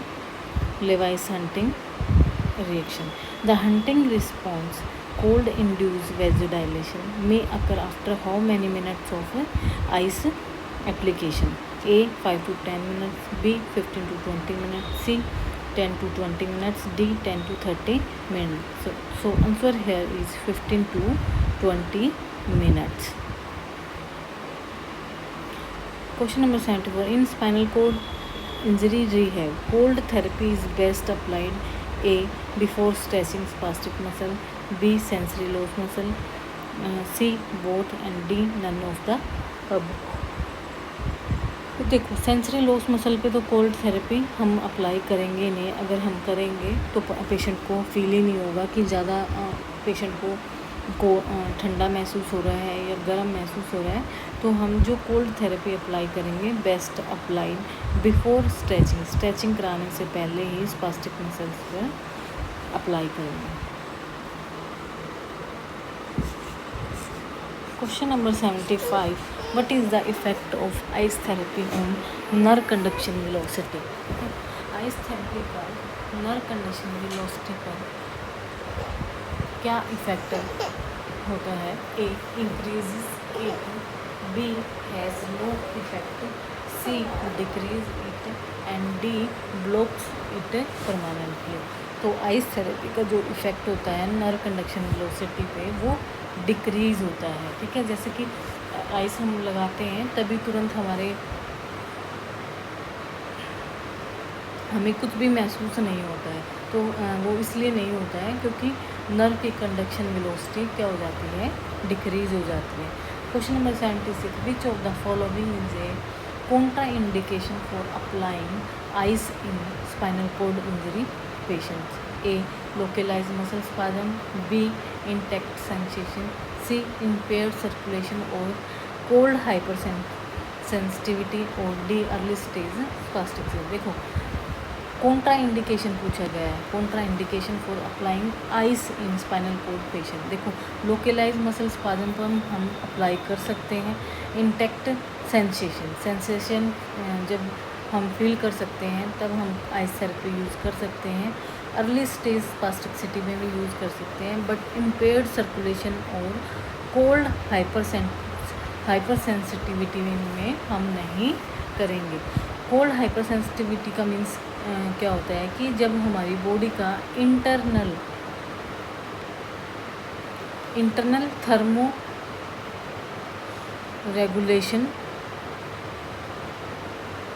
Disturb हो जाता है, उस type पे hot and cold hypersensitivity होती है, ठीक है। Question number 77. Why is ice, question number 77. Why is ice applied before passive stretching in spastic limb post spinal cord injury? To enhance fatigue, to reduce neural conduction, to relax muscle and reduce resistance, and D to cool the room temperature, ठीक है। तो देखो stretching से पहले, passive stretching से पहले हम spastic limb पर आइस अप्लाई क्यों करते हैं? क्योंकि muscle to relax muscles and reduce resistance.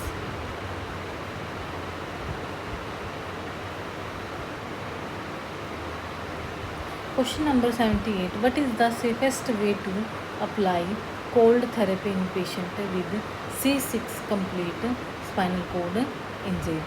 A cold pack wrap in towel with regular skin check, B direct ice pack without towel, C ice water immersion for 30 minutes, D apply over open wound, ठीक है। तो हम safest way क्या है apply करने का cold therapy in patient with T6 complete spinal cord injury? So answer here is a cold pack wrapped in towel with regular skin checks. Question number 79 है. Which of the following condition in spinal cord injury would benefit least from cryotherapy? ठीक है। List means थोड़ा। A spasticity, B localize muscle pain, C pressure ulcer and D acute inflammation. देखो cryotherapy हम किस किस में use कर सकते हैं, स्पास्टिसिटी में भी यूज़ कर सकते हैं, लोकलाइज मसल पेन में भी यूज़ कर सकते हैं, एक्यूट इन्फ्लामेशन में भी कर सकते हैं, but least from pressure ulcer में। सो आंसर है यहाँ पे विच of the following condition in spinal cord injury would benefit least from cryotherapy in pressure सोर ulcer. Question number 80. What should be monitored during cryotherapy in spinal cord injury patient to ensure safety? A. Blood pressure only. B. Skin color and sensation. C. Respiratory rate. D. ECG changes. So answer here is skin color and sensation. देखो हम क्या apply कर रहे हैं, हम cryotherapy apply means ice apply कर रहे हैं, और जब हम आइस अप्लाई करेंगे तो हम बार बार पेशेंट की क्या चेक करेंगे, पेशेंट के स्किन का कलर चेक करेंगे और उसका सेंसेशन चेक करेंगे। Question number 81. In an acute spinal cord injury patient how often should the patient be reposition to prevent pressure sore. ठीक है, तो A every 4 hours, B every 6 hours, C every 2 hours, D once a day. So answer here is C every 2 hours में patient की position को हम change कर देंगे। क्यों? क्योंकि prevent pressure sore. Question number 82. Which of the following is the best position for preventing respiratory complication in high cervical spinal cord patient. ठीक है, तो देखो cervical spinal cord injury means quadriplegia, तो हमें बेस्ट पोजीशन बतानी है कि हम रेस्पिरेटरी कॉम्प्लिकेशन को कैसे प्रिवेंट कर सकते हैं। A supine with flat head, B side lying with pillow, C semi Fowler head elevated 30 to 45 degree, D prone with arms overhead. तो आंसर है C semi Fowler's head elevated 30 to 45 degree. Question number 83 है what is the danger of prolong supine position in spinal cord injury.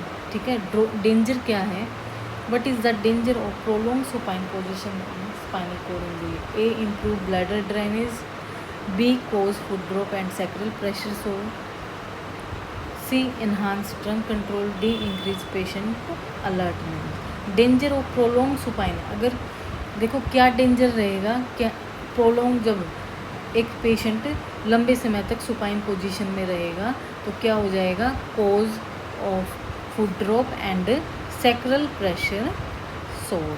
ठीक है।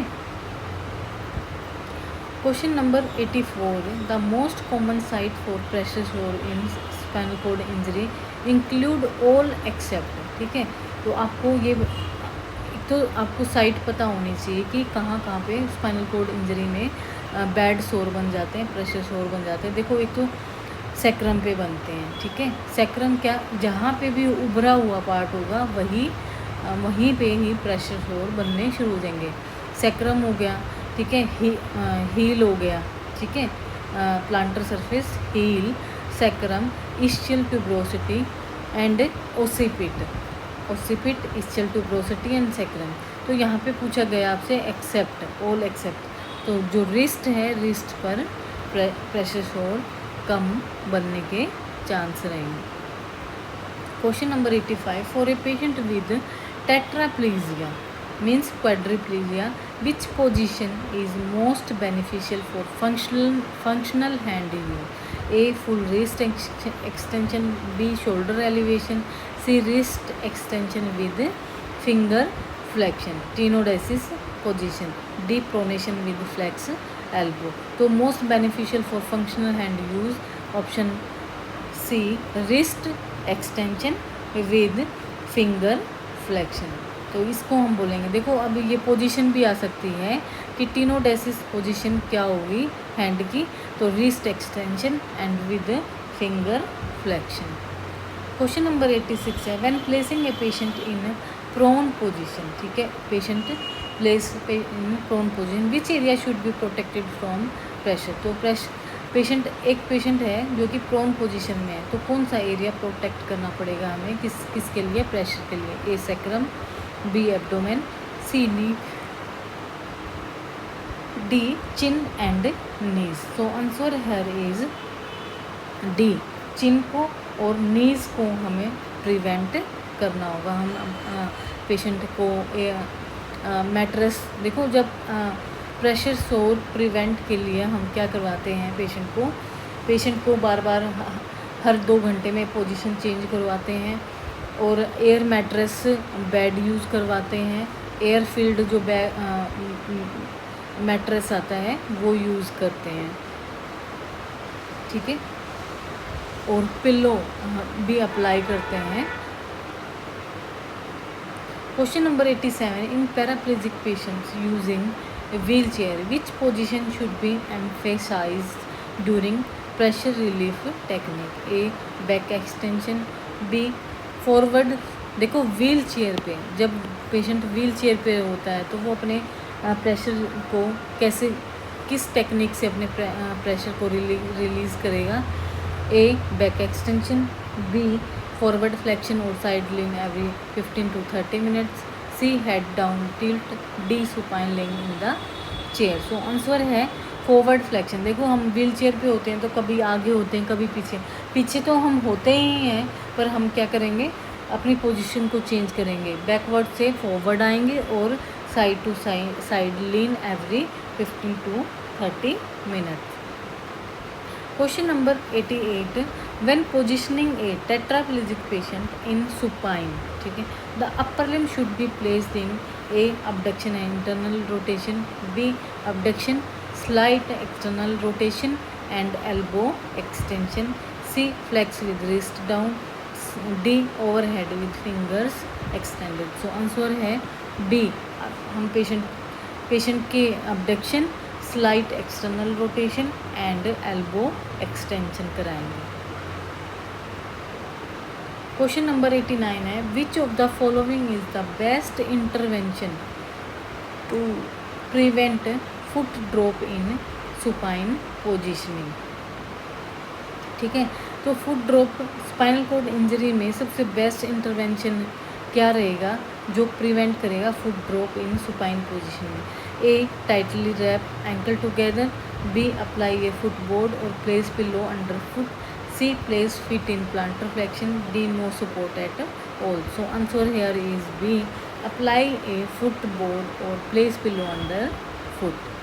Question number 90, the safest technique for repositioning a tetraplegic patient in bed involve, ठीक है, हमें क्या question में क्या पूछ रहा है कि the safest technique for repositioning a tetraplegic patient in bed involve. A 1 person pull by arm, B patient move independently, C 2 person log roll with head and supine align, D turning the head first then the body. So answer here is best technique, safest technique for repositioning a tetraplegic bed involve 2 person log roll with head and spine को हम क्या करेंगे, align करेंगे, straight करेंगे।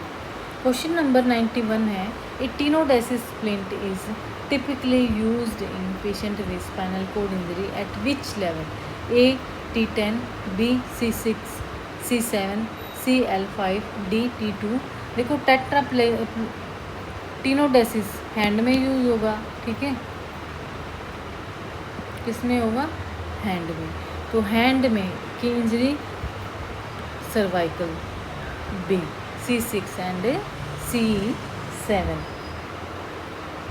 Question number 92, what is the functional goal of a tenodesis orthosis in tetraplegia. A promote shoulder abduction, B assist elbow extension, C facilitate grip through passive finger flexion during wrist extension, and D increase spasticity in fingers. So answer here is C, facilitate grip through passive finger flexion during wrist extension.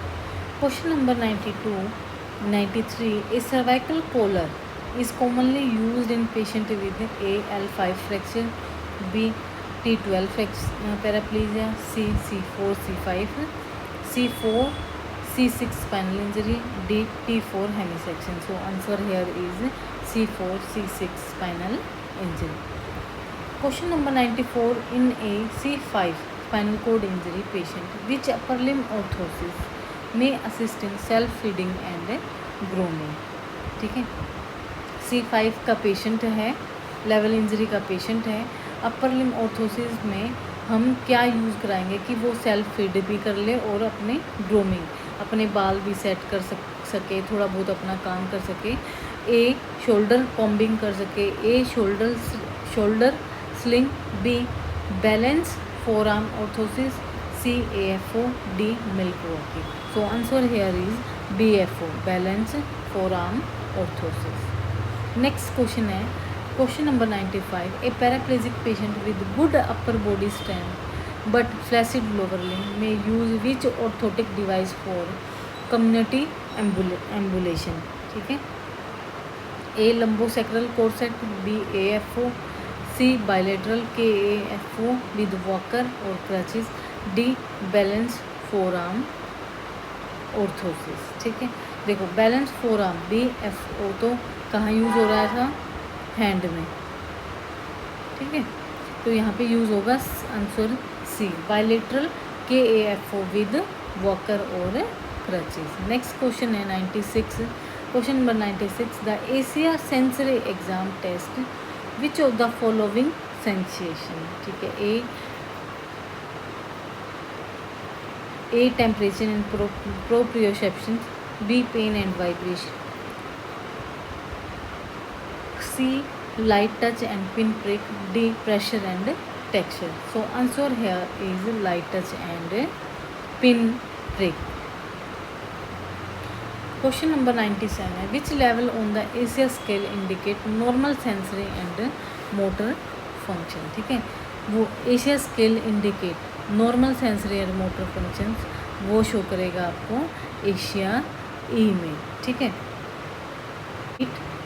B में sensory incomplete, सिर्फ इस A में complete means no motor no sensory function below injury. B में sensory incomplete मतलब sensory preserve होगा but no motor below injury. C में motor incomplete motor preserve below injury, muscle 3-5 grade में से 3 greater 3 रहेगी. डी में motor incomplete motor preserve below injury, muscle less than 3+ grade रहेगी D में. And E में normal motor and sensory function normal रहेंगे. ठीक है, तो ये आपको ये here is ASIA E. Question number 98. In the ASIA motor score each की muscle group is graded on a scale of. ठीक है, A 0 to 3, B 0 to 5, C 0 to 10, D 1 to 4. तो आंसर है यहाँ पे मोटर स्कोर. ठीक है, each की muscle group is graded on a scale of 0 to 5. Question number 99 है in the sensory scoring of Asia the maximum score पर डर्मेटोन is A1, B2, C3, D5. सो पर करेक्ट आंसर इज B2. देखो 0 में absent होगा, 1 में impaired and 2 में normal. Next question आपका 100. Which scale evaluate 18 items including self care, mobility and communication. A Ashworth scale, B FIM functional independence measure, C ASIA scale, D SIM spinal cord independence measure. So answer here is FIM functional independence measure. So ये 100 MCQ वर completed. अगर आपको मेरी videos अच्छी लगी हैं तो please मेरी video को लाइक करें, सब्सक्राइब करें और ज़्यादा से ज़्यादा शेयर करें. मिलते हैं अपने नेक्स्ट और वीडियोस के साथ. Thank you.